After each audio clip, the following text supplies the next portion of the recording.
ప్రియ సోదరీ సోదరులారా, ఈ రోజున మనం థెస్సలోని మొదటి పత్రిక ఉపోద్ఘాతం వినబోతున్నాము. ఇదో అద్భుతమైన పత్రిక. పౌలు రాసిన పత్రికల్లో ఇది మొదటిది. క్రీస్తు శకం 53వ సంవత్సరంలో రాశాడు. థెస్సలోనికి ఒక రోమా వలస కేంద్రం. రోమా చక్రవర్తులు తమకు ఖైదీలుగా చిక్కిన వారికి ఏమేమి చేశారో వింటే ఆశ్చర్యమవుతుంది. ఆ ప్రజల సంస్కృతి సభ్యతలను మార్చే ప్రయత్నం వారేమీ చేయలేదు గాని వారినందరినీ వలస కేంద్రాలలో ఉంచారు. ఆ కేంద్రాలు రోమా ప్రభుత్వానికి అనుకూలమైన ప్రాంతాలలో నిర్మించబడినవి. ఈ రోమా వలస కేంద్రాలు క్రమేణా రోమా శాసనాలను అమలుపరచడం నేర్చుకుంటారు. రోమా నాగరికత రాను రాను వారికి వంటబడుతుంది. కొంతకాలానికి వీరు రోమీయులనే మించిపోతారు. వారి అలవాట్లు, భాష, దుస్తులు ఒకటేమిటి, వీరు రోమీయ విధానాన్ని అనుకరించడం మొదలు పెడతారు. ప్రతి కాలనీ ఒక చిన్న రోమా దేశంలాగా కనిపించింది. థెస్సలోనిక అలాంటి వలస కేంద్రం. రాను రాను అది రోమక సామ్రాజ్యంలో ఒక ముఖ్య నగరమైపోయింది. ఫిలిప్పికి పడమటి దిశగా 85 కిలోమీటర్ల దూరంలో ఉంది థెస్సలోనిక. రోమా సామ్రాజ్యానికి థెస్సలోనిక గుండె లాంటిది. ఏథెన్స్కు ఉత్తరాన 165 కిలోమీటర్ల దూరంలో ఉంది థెస్సలోనిక. మాసిదోనియా ప్రాంతానికి థెస్సలోనిక ముఖ్య కేంద్రం. థెస్సలోనిక ప్రాంతంలో వేడి నీటి జలలు ఊరుతాయి. ఈ పట్టణాన్ని మొదట థెర్మా అని పిలిచేవారు. మహా అలెగ్జాండరు సామ్రాజ్యం అతని తదనంతరం 4 విభాగాలైంది. క్రీస్తుపూర్వం 318లో అతని సేనాని అయిన కేశాండరు అతని వాటాకు మాసిదోనియా వచ్చింది. అతని ముఖ్య పట్టణం థెస్సలోనిక. ఈ పేరు అతని భార్యది. అదే పేరు తన రాజధాని నగరానికి పెట్టుకున్నాడు. అలెగ్జాండరుకు ఈమె వరసకు చెల్లెలవుతుంది. ఈ పట్టణం ఇప్పటి వరకు ఉంది. దాన్ని ఇప్పుడు సలోనిక అని పిలుస్తారు. పౌలు యొక్క రెండో సువార్త యాత్రలో థెస్సలోనిక సంఘం ఉనికిలోకి వచ్చింది. ఇది మిగతా సంఘాలన్నిటికీ మాదిరిగా రూపొందింది. మొదటి థెస్సలోని 1వ అధ్యాయం 7వ వచనంలో పౌలు ఈ సంఘాన్ని గురించి అన్నాడు, మీరు మాసిదోనియాలోను అకయ్యలోను విశ్వాసులందరికీ మాదిరి అయ్యారు. గ్రీసు దేశమందు వీరి సాక్ష్యం వెల్లడైంది. 2 కొరింథీ 8వ అధ్యాయం 1 నుండి 5వ వచనం వరకు పౌలు థెస్సలోనిక సంఘాన్ని ఎంతో ప్రశంసిస్తూ అన్నాడు, మాసిదోనియా సంఘాలకు అనుగ్రహించబడి ఉన్న దేవుని కృపను గూర్చి మీకు తెలియచేస్తున్నాను. వారు బహుశ్రమల వలన పరీక్షించబడగా అత్యధికముగా సంతోషించారు. వారు నిరుపేదలైన వారి దాతృత్వము బహుగా విస్తరించింది. ఈ కృప విషయములోను పరిశుద్ధుల కొరకైన పరిచర్యలో పాలు పొందే విషయములోను మనఃపూర్వకముగా మమ్ములను వేడుకుంటూ వారు తమ సామర్థ్యము కొలది మాత్రమే కాక సామర్థ్యము కంటే ఎక్కువ తమంతట తామే ఇచ్చారని మీకు సాక్ష్యమిస్తున్నాను. మొదట ప్రభువునకు దేవుని చిత్తము వలన మాకు తమను తామే అప్పగించుకున్నారు. రెండో సువార్త యాత్రకు ముందు పౌలు, బర్నబా వేరైపోయారు. పౌలు శీలను వెంటబెట్టుకు వెళ్ళాడు. దారిలో తిమోతి, డాక్టర్ లూకా తమతో చేరారు. గలతీ ప్రాంతంలోని సంఘాలను తిరిగి సందర్శించారు. చిన్నాసియాలోకి తమ యాత్రను కొనసాగించారు. అక్కడ జనసంఖ్య సాంద్రత ఎక్కువ. చిన్నాసియానే ఈరోజు మనము టర్కీ అని వ్యవహరిస్తాము. 3వ సువార్త యాత్రలో పౌలు ఎఫెసు కేంద్రంగా పెట్టుకున్నాడు. అక్కడ నుండి పౌలు అమోఘమైన సువార్త సేవ చేశాడు. అయితే 2వ సువార్త యాత్రలో దేవుని ఆత్మ వారిని దక్షిణాదికి వెళ్ళనివ్వలేదు. బితుయేనియా వరకైనా వెళ్ళుదామని ప్రయత్నించాడు. దేవుని ఆత్మ వద్దు అన్నాడు. ఉత్తరానికి వెళ్ళనివ్వలేదు. దక్షిణ దిశకు వెళ్ళొద్దు అన్నాడు. అప్పుడు పౌలు పడమటి దిశగా యాత్రను కొనసాగించాడు. త్రోయకు వచ్చి ప్రభు ఆజ్ఞ కోసమై కనిపెట్టాడు. ఇక్కడే ఆయనకు మాసిదోనియ దర్శనం కలిగింది. ఆ ఫలానా ఫిలిప్పికి దాటి వచ్చేశాడు. అక్కడ ప్రథమంగా ఒక స్త్రీని చూచాడు. ఆమె పేరు లుదియా. ఊదా రంగు పొడి అమ్మి వ్యాపారం చేస్తుందామె. పౌలు ఆమెను, ఆమెతో పాటు మరికొందరిని ప్రభువు వద్దకు నడిపించాడు. ఈ విధంగా ఫిలిప్పిలో ఒక సంఘం స్థాపించబడింది. ఆ తరువాత పౌలు తెస్సలోనికకు వెళ్ళాడు. 3 సబ్బాతు దినాలు అక్కడే గడిపాడు. ఈ వివరాలు అపొస్తలుల కార్యములు 17వ అధ్యాయంలో వివరించబడినవి. తాను అక్కడ ఉన్న నెల రోజుల్లో పౌలు ఘనమైన సువార్త సేవ జరిగించాడు. ఎందరినో యేసు ప్రభువు వద్దకు నడిపించాడు. అక్కడ ఒక స్థానిక సంఘం స్థాపించాడు. అంతేకాదు, వారికి క్రైస్తవ విశ్వాసమును గురించి ఎన్నెన్నో ప్రాతిపదిక సత్య సిద్ధాంతాలను బోధించాడు. ఇప్పుడు పౌలు హడావిడిగా తెస్సలోనిక ప్రాంతాన్ని విడిచిపెట్టి వెళ్లాల్సి వచ్చింది. సువార్తకు వ్యతిరేక శక్తులు విజృంభిస్తున్నాయి. అక్కడి నుండి పౌలు తిన్నగా బెరియా ప్రాంతానికి వెళ్ళాడు. శత్రువులు అతన్ని వెంటాడుతూనే ఉన్నారు. అక్కడ కూడా పౌలు అట్టే కాలం ఉండలేకపోయాడు. మరో చోటికి తరలి వెళ్లాల్సి వచ్చింది. అయితే సీలా, తిమోతి బెరియలో ఆగిపోయారు. బెరియ నుండి పౌలు ఏథెన్సుకు వెళ్ళాడు. ఏథెన్సులో కొంతకాలముండి అక్కడి నుండి పౌలు కొరింతుకు వెళ్ళాడు. పౌలు కొరింతులో ఉండగా తిమోతి, సీలా వచ్చి పౌలును కలుసుకున్నారు. తెస్సలోనిక వార్తలు పౌలుకు అందించారు. తెస్సలోనిక సంఘస్థులను వేధిస్తున్న కొన్ని సంగతులను పౌలుకు తెలియజేశారు.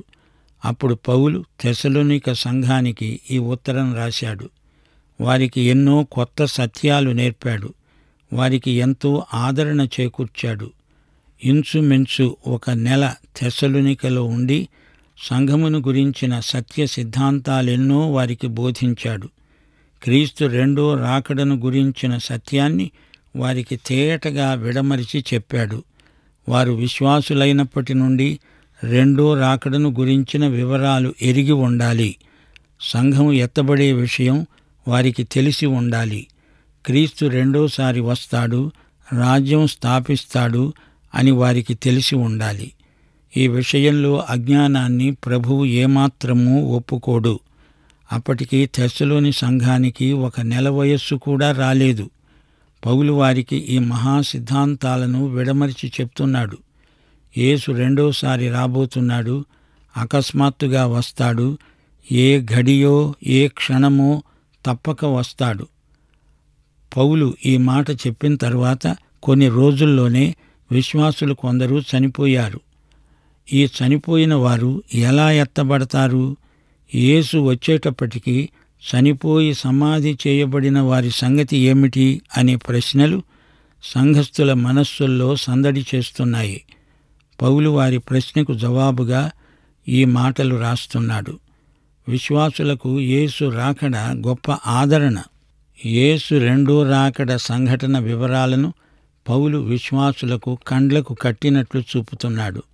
ఆయన రాకడ సమస్త అవినీతికి, అరాచకానికి ముగింపు అంటూ పౌలు ప్రకటన గ్రంథం 19వ అధ్యాయం 11 నుండి 16వ వచనం వరకు ఉన్న సన్నివేశాన్ని, ప్రవచన సత్యాన్నే ప్రకటిస్తున్నాడు.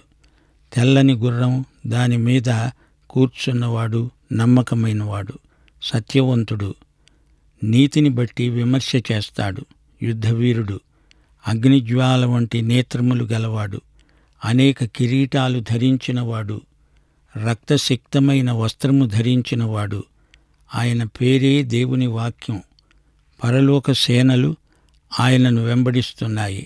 ఆయన నోట తీర్పు ఖడ్గమున్నది. ఇక్కడ దండము ధరించిన ఏలిక సర్వాధికారి. ఆయన ఉగ్రత తీక్షణమైనది. ఆయన రాజులకు రాజు, ప్రభువులకు ప్రభువు.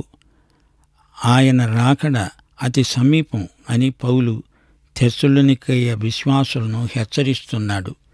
ఈ పత్రికలో పౌలు క్రైస్తవ యువతీ యువకులను ఉద్దేశించి సువార్త సత్యమందలి ప్రాథమిక సూత్రాలను వారికి ఉపదేశించాడు. వారిని పరిశుద్ధ జీవితానికి ప్రేరేపిస్తున్నాడు. యేసుక్రీస్తు రెండో రాకడను గురించి వారికి ప్రయోగాత్మక సూత్రాలను నేర్పుతున్నాడు. అన్య మతాల మూఢనమ్మకాల వైపు వారిని మరలకుండా చూస్తున్నాడు. వాటి వైఫల్యాన్ని ఎండగడుతున్నాడు. తెస్సలోనికయ్యలో ఒక అన్యమత కేంద్రంలో రాసిపెట్టిన నినాదం, మరణానంతరం మనుగడ లేదు, సమాధికి అవతల సహవాసం లేదు. ప్రియ శ్రోతలు వింటున్నారా? మొదటి తెస్సలోని పత్రికా సందేశం ఇదే. విశ్వాసులందరూ పైకి ఎత్తబడతారు. క్రీస్తు తన సంఘాన్ని ఎత్తుకుపోతాడు. క్రీస్తు రాకడ మనకందరికీ శుభప్రద నిరీక్షణ, పవిత్ర నిరీక్షణ. ఈ నిరీక్షణ మనలను పరిశుద్ధపరుస్తుంది. విశ్వాసులలో అనేకులు ప్రవచనాలలో ఎక్కువ ఆసక్తి చూపుతారు. ప్రవచనాలంటే వీరికి వల్లమాలిన ఆసక్తి, శ్రద్ధ. 1 యోహాను 3:3 ఏమంటోంది? క్రీస్తునందు రెండో రాకడ నిరీక్షణ పెట్టుకొనిన ప్రతివాడు ఆయన పవిత్రుడై ఉన్నట్లుగా తనను తాను పవిత్రునిగా చేసుకుంటాడు. క్రీస్తు వస్తాడు, నన్ను ఎత్తుకు వెళ్తాడు అని కాదు. ఇప్పుడు ఇక్కడ నీవెలా జీవిస్తున్నావు అనేది ప్రశ్న. ఈ నిరీక్షణ నీలో పనిచేస్తున్నదా? నిన్ను పవిత్రపరుస్తున్నదా అనేది అసలైన ప్రశ్న. ఈ నిరీక్షణ క్షణక్షణము నీ జీవితాన్ని మారుస్తూ ఉండాలి. 2 తెస్సలోని పత్రికలో యేసు రాకడలో స్థాపించబడబోయే రాజ్యాన్ని గురించిన వివరాలెన్నో ఉన్నాయి. మధ్యాకాశంలో ప్రభువుతో ఉండడానికి ఎత్తబడతాము. ఆ తరువాత ప్రభువు మనతో కలిసి వచ్చి రాజ్యమేలుతాడు. ఈ 2 వేరు. ఇవి ప్రత్యేక సంఘటనలు.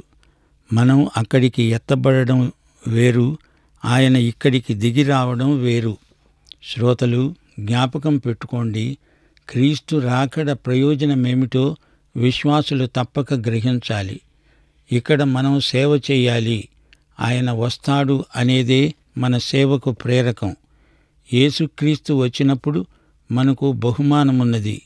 ఆయన వస్తాడు గనక మనము ప్రేమ సంబంధాలలో అభివృద్ధి పొంది వర్ధిల్లాలి.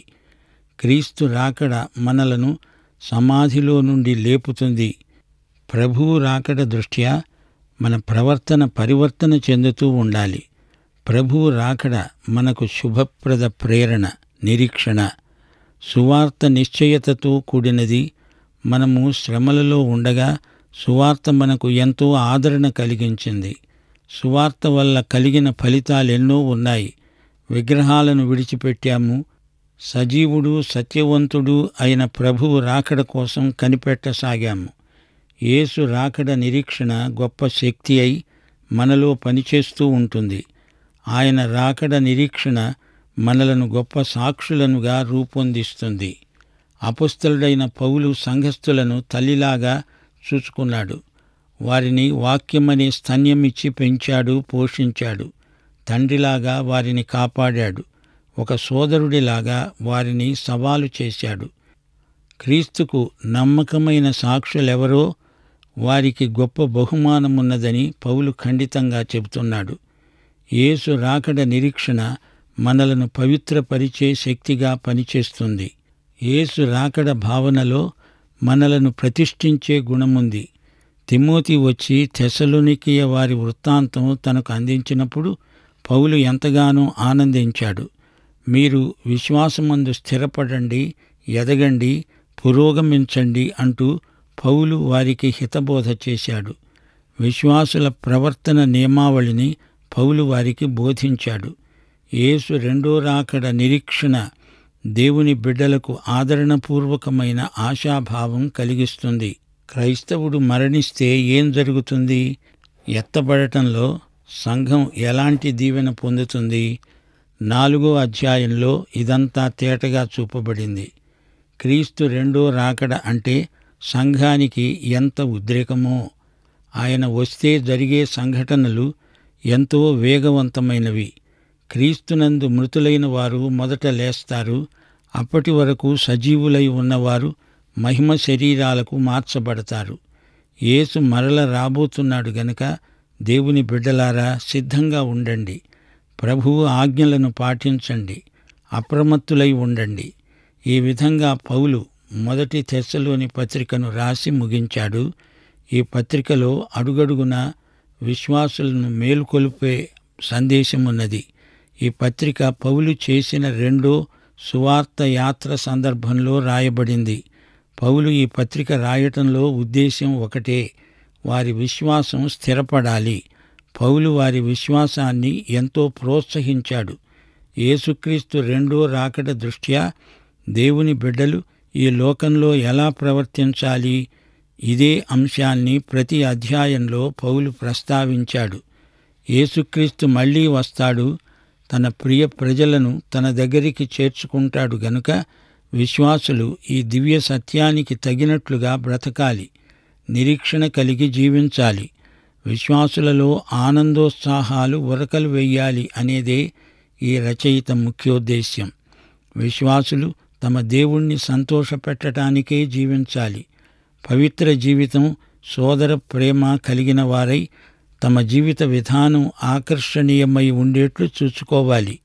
దేవుని బిడ్డలు వెలుగు సంతానం.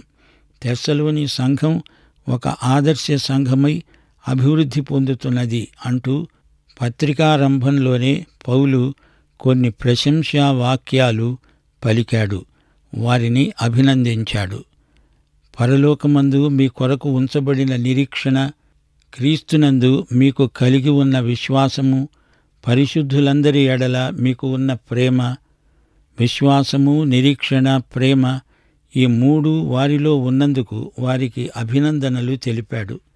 తెస్సలోని పత్రికలో విశ్వాసముతో కూడిన పని, ప్రేమతో కూడిన ప్రయాసము, నిరీక్షణతో కూడిన ఓర్పు అని ప్రత్యేకంగా పేర్కొన్నాడు. విశ్వాసము క్రియలతో కూడినది, ప్రేమ ప్రయాసముతో కూడినది, నిరీక్షణ సహనముతో కూడినది. కనుక తెస్సలోనిక సంఘం ఆదర్శప్రాయమైనది. అయితే ప్రకటన గ్రంథంలో ఎఫెసీ సంఘానికి ఉత్తరం రాస్తూ ప్రభు అన్నాడు, నీ క్రియలు, కష్టము, సహనము నేనెరుగుదును గాని వీటితో పాటు ఉండాల్సిన విశ్వాసము, ప్రేమ, నిరీక్షణ ఎక్కడా అని ప్రభువు సంఘాన్ని నిలదీసి అడుగుతున్నాడు. తెస్సలోనికలో ఉన్న ఈ సంఘం జనాభా 2 లక్షలకు మించింది. ఈ పట్టణాన్ని సలోనిక అనే పేరుతో ఈ రోజు వరకు పిలుస్తున్నారు. అంటే అది గొప్ప విశేషమే. ఆ పట్టణం ఐశ్వర్యంతో, రాజకీయంగా ఆ రోజుల్లో ఎంతో అభివృద్ధి చెందింది. ఇలాంటి పట్టణానికి పౌలు ద్వారా సువార్త వచ్చింది. అక్కడ ఒక చక్కని సంఘం ఏర్పడింది. ఈ విధంగా క్రీస్తు సువార్త విశ్వవ్యాప్తమైపోయింది. యేసుక్రీస్తు రెండో రాకడ త్వరలో సంఘటిల్లబోతున్నది. విశ్వాసులు పనులన్నీ మానేసి నిరాసక్తంగా ఉండిపోయారు. అప్పుడు పౌలు వారిని హెచ్చరిస్తూ, ఆయన ఎప్పుడు వస్తాడని కాదు, ఆ వచ్చే యేసును ఎదుర్కొనడానికి మీరు విశ్వాసంతో జీవిస్తూ ప్రభువు మహిమార్థమై మీ పనులు మీరు చేసుకోండి అని హెచ్చరించాడు. అన్యమత ప్రభావం నుండి వారిని కాపాడే ప్రయత్నం చేస్తూ ఈ పత్రిక రాశాడు. పౌలును గురించి కొందరు దుష్ప్రచారం చేసేవారున్నారు. పౌలు స్వార్థపరుడని, నిరంకుశుడని చెప్పి సంఘంలో చీలికలు తేవడానికి కొందరు పూనుకున్నారు. ఈ విపరీత ధోరణులను అడ్డుకునేందుకు పౌలు ఈ పత్రిక రాయవలసి వచ్చింది. ఇలాంటి పరిస్థితులు నాటి నుండి నేటి దాకా సంఘాలలో ఉన్నాయి. అయితే ఒక ప్రశ్న, తెస్సలోనిక పత్రికలో ఎందుకు పౌలు రాయాల్సి వచ్చింది? ఈ 2 ఉత్తరాలు ఒకలాగే ధ్వనిస్తాయి. కొన్ని వారాల్లో, బహు కొద్ది కాలంలో పౌలు ఈ పత్రికలు రాశాడు. తెస్సలోనిక సంఘం లోకంతో రాజీ పడకుండా నిలిచింది. తన ప్రభువును సంతోషపెట్టడానికి ప్రయాసపడింది. అది ప్రార్థించే సంఘం.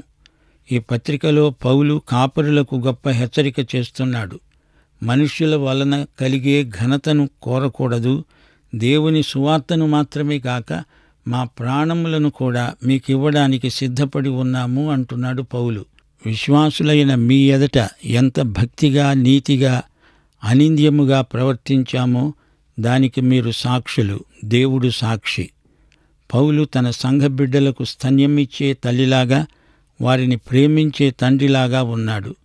తన రాజ్యానికి, మహిమకు మనల్ని పిలిచిన దేవునికి తగినట్లుగా మనము నడుచుకోవాలి అని ప్రబోధం చేస్తున్నాడు. ప్రియ శ్రోతలు వింటున్నారా? తెస్సలోని పత్రికలు 2 మన నిరీక్షణను బలపరుస్తాయి. యేసు ప్రభువు రెండో రాకడను దృష్టిలో ఉంచుకొని ఈ పత్రికను సావధానంగా వినండి. అయితే శ్రోత, నిన్ను ఒక వ్యక్తిగత ప్రశ్న అడుగుతాను. యేసుక్రీస్తును రక్షకుడుగా, ప్రభువుగా అంగీకరించావా? ఆయన రెండో రాకడను ఒక సవాలుగా తీసుకొని పరిశుద్ధంగా జీవిస్తున్నావా?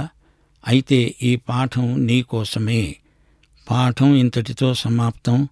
మన ప్రభు అయిన యేసుక్రీస్తు వారి కృప, తండ్రి అయిన దేవుని ప్రేమ, పరిశుద్ధాత్మ యొక్క అన్యోన్య సహవాసము మనకందరికీ శాశ్వత కాలము తోడై ఉండునుగాక. ఆమేన్.